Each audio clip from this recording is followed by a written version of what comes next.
That is ये क्या है आपका, देखिए इंडक्टेंस नॉर्मली, देखिए इसको मैं देसी डायग्राम भी बनाऊंगा, ये अंग्रेजी डायग्राम है, उसका थोड़ा सा देसी वर्जन भी बनाएंगे हम लोग, कि सपोज करो कोई स्टील है ना, या कोई भी स्टील या फिर कोई आयरन अलॉय, कोई भी आयरन का बना हुआ अलॉय है, वो लिया हम लोगों ने, और उसके ऊपर हम लोगों ने क्या कर दिया, एक वायर को रैप अप कर दिया, वाउंड कर दिया हम लोगों ने, एक वायर को क्या कर दिया हम लोगों ने, वाउंड कर दिया।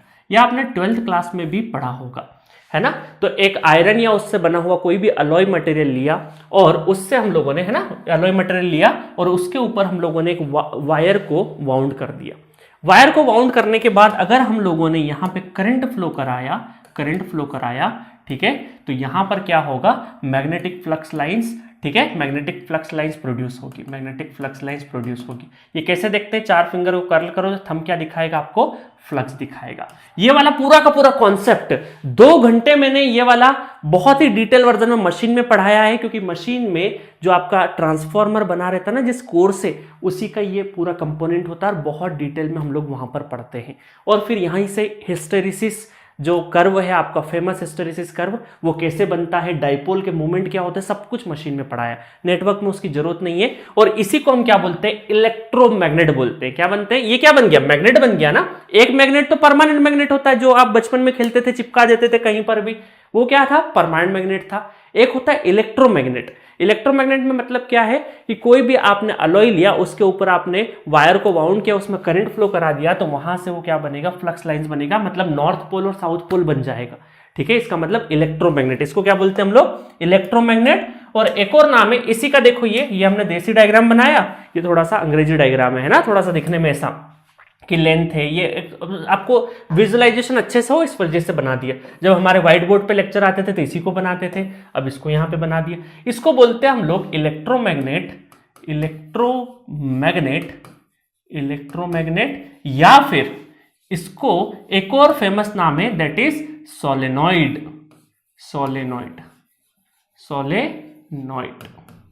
ठीक है, सोलेनॉइड। तो ये पूरा लेंथ होता है, यहां पर भी ये लेंथ है आपका, ये लेंथ L।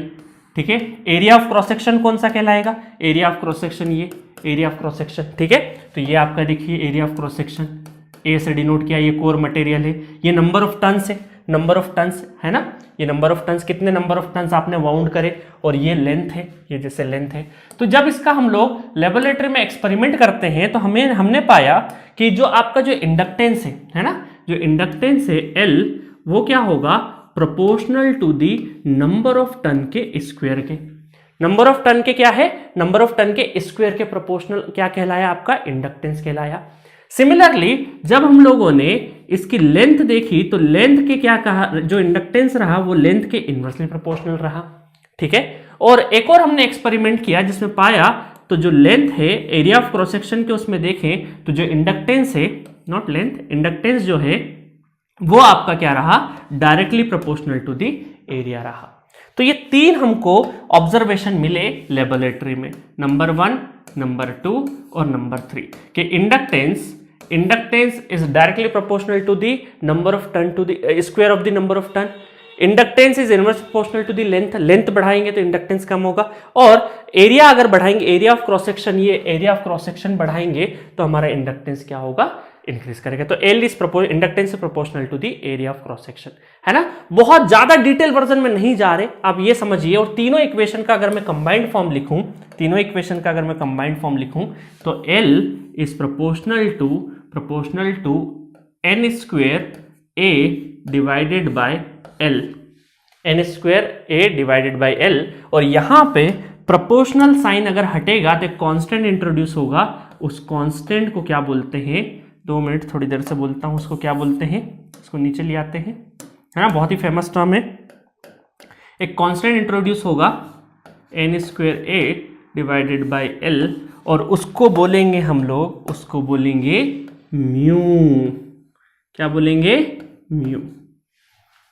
ठीक है, तो प्रोपोर्शनलिटी साइन हटा दे, कांस्टेंट इंट्रोड्यूस हुआ जिसको बोलते हैं हम लोग म्यू। ये म्यू है क्या, वो देखते हैं अभी जल्दी से। ठीक है, म्यू क्या है वो देखेंगे। चलो यहां तक बात क्लियर है। अब इस म्यू को बोलते हैं हम लोग परमेबिलिटी। क्या बोलते हैं इस म्यू को, इस म्यू को बोलते हैं परमेबिलिटी। लिख देता हूं मैं, म्यू को क्या बोलते हैं, परमिएबिलिटी, परमिएबिलिटी, ठीक है। और इसकी यूनिट क्या होगी, हेनरी पर मीटर, हेनरी पर मीटर। अब बहुत सारे स्टूडेंट पूछते हैं कि सर परमिएबिलिटी का मतलब क्या है, परमिएबिलिटी का मतलब क्या है। थोड़ी देर के लिए देखिए, आपने कई बार ऐसे देखा होगा कि आपके दो दोस्त हैं थोड़ी देर के लिए। अब एक दोस्त से आप है ना किसी भी तरह का मजाक कर सकते हैं, किसी भी तरह का, कोई दिक्कत नहीं है, वो आपको कभी भी पलट के कुछ नहीं बोलेगा। और एक दोस्त है कि अगर आपने एक लिमिट के बाद मजाक किया ना तो एक थप्पड़ जड़ देगा आपको। आई बात समझ में?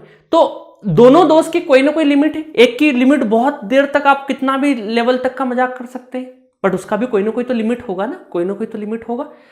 एक दोस्त है जिसके एक लेवल तक जाने के बाद थप्पड़ पड़ सकता है। तो ये दो दोस्त अलग अलग कैरेक्टरिस्टिक शो कर रहे हैं आपके, है ना। तो सिमिलरली कोई भी मटेरियल है तो वो उस मटेरियल की एक एबिलिटी होगी टू अलाउ एनर्जी, या बोल सकते हैं टू अलाउ मैग्नेटिक फील्ड। तो हम ये बोल सकते हैं what is permeability, permeability is ability to allow, और कौन सी एनर्जी, मैग्नेटिक एनर्जी की बात करें, क्योंकि इंडक्टेंस क्या स्टोर करता है, magnetic energy in the form of magnetic field. तो हम ये बोल सकते हैं permeability it is ability to allow magnetic field, it is ability to allow magnetic field. थोड़ी देर के लिए मैं एक एग्जांपल लेता हूं, मेरे पास कोई पेन नहीं है यहाँ पे, अदरवाइज थोड़ी देर के लिए मेरी ये फिंगर ये समझो कि ये लकड़ी की बनी हुई है और ये किसी कॉपर मटेरियल की बनी है, ठीक है। तो अब इन दोनों में क्या होगा, ये आपको क्या करेगा, रेजिस्ट करेगा। ये जो लकड़ी है ये मैग्नेटिक फील्ड इसके अंदर से नहीं जाने देगा इतनी आसानी से, मतलब इतनी आसानी से अलाउ नहीं करेगा। बट ये जो कॉपर का बना हुआ वायर है ये ज्यादा अच्छे से अलाउ करेगा क्योंकि ये सपोर्ट कर रहा है, ठीक है। तो इसी तरीके से अलग अलग मटेरियल की अलग अलग परमेबिलिटी हो सकती है। जस्ट लाइक एयर और एक आयरन ले ले तो आयरन में से ज्यादा अच्छे से पास होगा, बट आपका जो एयर है उसमें से ज्यादा अच्छे से पास नहीं होगा, है ना, मैग्नेटिक फील्ड। तो हम ये बोल सकते हैं कि परमेबिलिटी क्या है, it is ability to allow magnetic field, कि मैग्नेटिक फील्ड अलाउ करने के लिए एक टर्मिनोलॉजी इंट्रोड्यूस करी, दैट इज परमेबिलिटी। अब देखिए इसमें क्या हुआ, इसमें दो तरह की बातें होती है। कौन कौन सी, म्यू है वो क्या रहेगा, mu naught, it is the product of mu naught and mu r, it is product of mu naught and mu r. अब ये म्यू नॉट क्या है, म्यू नॉट कहलाता है आपका absolute permeability, absolute permeability, absolute permeability, ठीक है। मैं पूरा नहीं लिख रहा हूं, परमेबिलिटी। और इसकी जो वैल्यू होती है वो फिक्स होती है 4 पाई इंटू 10⁻⁻7 हेनरी पर मीटर। याद रखना क्या होती है, 4 पाई इंटू 10⁻⁻7 हेनरी पर मीटर। और म्यू आर जो होता है that is relative permeability, that is relative permeability, relative permeability, ठीक है, पूरा लिख लेना, परमेबिलिटी, ठीक है, रिलेटिव परमेबिलिटी। अब रिलेटिव परमेबिलिटी का मतलब क्या वो देख लेते हैं। रिलेटिव परमेबिलिटी का है मतलब है कि म्यू आर अगर 1 है, एयर की बात करें थोड़ी देर के लिए, मैं अगर बात करूं एयर की, एयर एक मीडियम है, तो एयर की अगर मैं परमेबिलिटी की बात करूंगा, रिलेटिव परमेबिलिटी की, तो वो क्या हो जाएगी, 1 हो जाएगी। बट अगर मैं आयरन मटेरियल की बात करूंगा तो म्यू आर, अब आयरन भी डिफरेंट है, कास्ट आयरन, फेरोमैग्नेटिक, बहुत सारे अलग अलग तरह के आयरन मटेरियल है।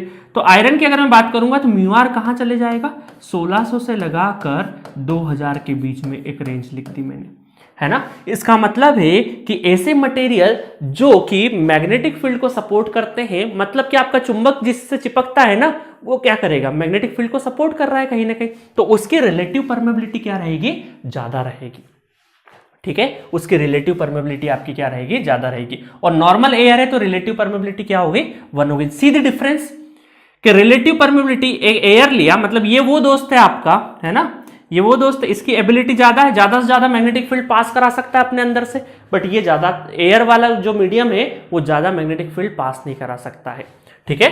तो अब आपको समझ में आ गया होगा परमेबिलिटी का मतलब क्या। अब नेटवर्क थ्योरी के हिसाब से तो इतनी जानकारी इनफ है, मैं बहुत ज्यादा डेप्थ में नहीं जाना चाहता, अदरवाइज मशीन में बहुत ज्यादा डेप्थ में जाएंगे, नेटवर्क थ्योरी में इससे ज्यादा डेप्थ की जरूरत नहीं है, ठीक है। तो आपको सिंपली याद रखना म्यू क्या है, permeability, it is ability to allow magnetic field, ठीक है। यूनिट क्या है, अच्छा इसकी देखो, रिलेटिव परमेबिलिटी की यूनिट जो है वो नो यूनिट, एक एब्सोल्यूट नंबर होता है रिलेट, तो और म्यू नॉट की क्या है, एब्सोल्यूट परमेबिलिटी की जो यूनिट है वो हेनरी पर मीटर है, रिलेटिव परमेबिलिटी की यूनिट नो यूनिट, कोई भी यूनिट नहीं है, तो ओवरऑल इसकी यूनिट क्या कहलाएगी, हेनरी पर मीटर। ठीक है, चलिए, तो ये रही बात सोलेनोइड की।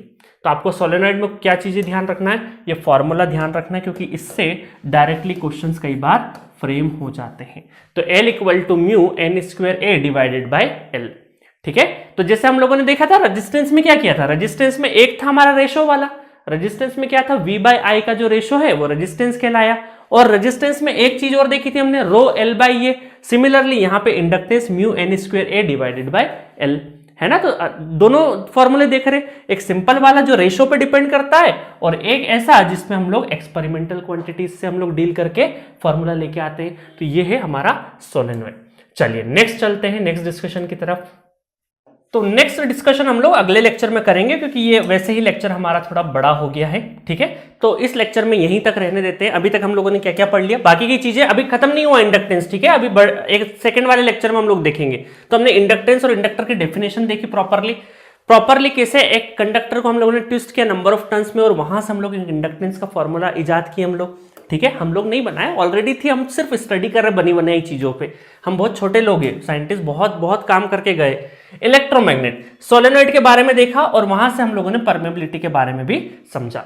तो नेक्स्ट लेक्चर में हम लोग इसके आगे ही कहानी ले जाएंगे, जिसमें वोल्टेज, करंट, पावर, एनर्जी और इंडक्टर और क्या क्या इफेक्ट शो करता है, उन सब के बारे में बात करेंगे नेक्स्ट लेक्चर में। Okay, thank you.